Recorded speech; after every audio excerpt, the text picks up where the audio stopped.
Alright guys, how's it going? I know it's been a while, but I'm finally back, ready to cover another Vancouver Canucks season for you all.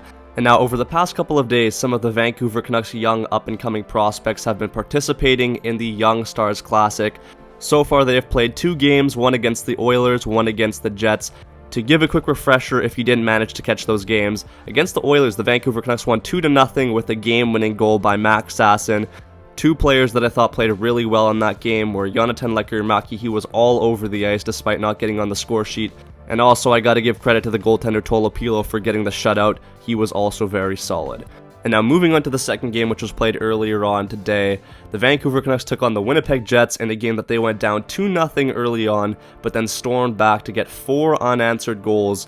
One of them was from the defenseman Elias Pettersson, who I thought had a very good game, and also Vilmer Arliksson. This is a guy who has gone very well under the radar for the Vancouver Canucks in terms of their prospect pool, but he has really impressed me. He's a guy I definitely want to talk about in another video. But today's video is all about this man right here, Lekkerimaki, because, man, we all knew this guy was good. I mean, he won the MVP of the World Junior Championships, but it's gotten to the point now where on a team that had seemingly 4 set forward lines, he could genuinely challenge for a spot. He's been that good, and honestly, I wouldn't be surprised if on October 9th against the Calgary Flames, he makes the opening night roster. One of the biggest knocks that Lekkerimaki had, especially in his draft year, was that he was a one-dimensional player. In his case, his shot was far superior to any other aspect of his game, and it led a lot of GMs to pass up on him because they were worried about his overall 200-foot game in the NHL. And in his draft plus 1 year, there were those questions being raised around Lekkerimaki's game. He wasn't playing all too well in the Allsvenskan, he got sick with mono, but the summer after that, he came back a different player. As I mentioned earlier, obviously he played very well in the World Junior Championships, obviously leading Sweden to the silver medal, but that was 9 months ago. And even in that tournament, when I watched him closely, the thing I was most impressed by was his release. Most of his goals were just on the stick, off the stick, really quickly, deadly shot.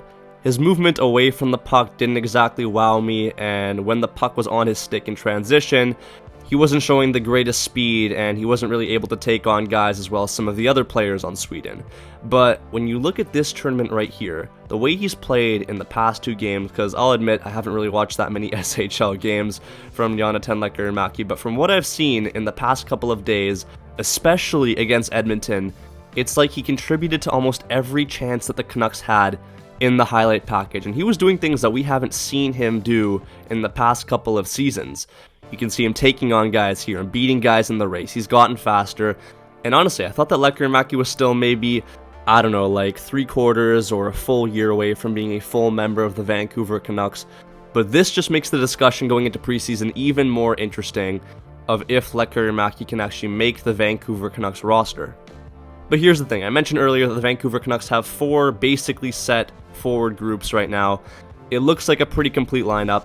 So to all the people that believe Lekkerimaki deserves a spot in the opening night roster with the Vancouver Canucks, who does he have to realistically beat out? And if you were the coach who was in charge of making this decision, who would you cut from this pretty set forward core to give Lekkerimaki a spot?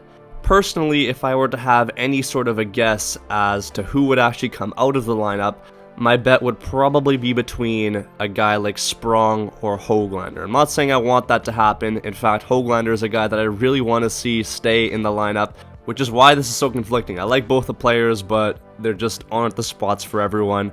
But training camp will determine who is ready and who isn't, so I'm excited to see how that all plays out. In terms of the Vancouver Canucks schedule, they play against the Calgary Flames tomorrow night in yet another prospect tournament here in the Young Stars Classic. After that, we have the Seattle Kraken as the first preseason game of the season. So yeah, we're finally heating up here with Canucks hockey after such a long hiatus. It's great to be back, and I'm excited to share with you the videos that I have in store. Anyways, if you enjoyed this one, make sure you give it a like, comment your thoughts, subscribe to the channel if you're new, and I'll see you all in the next one. Peace out, and take care.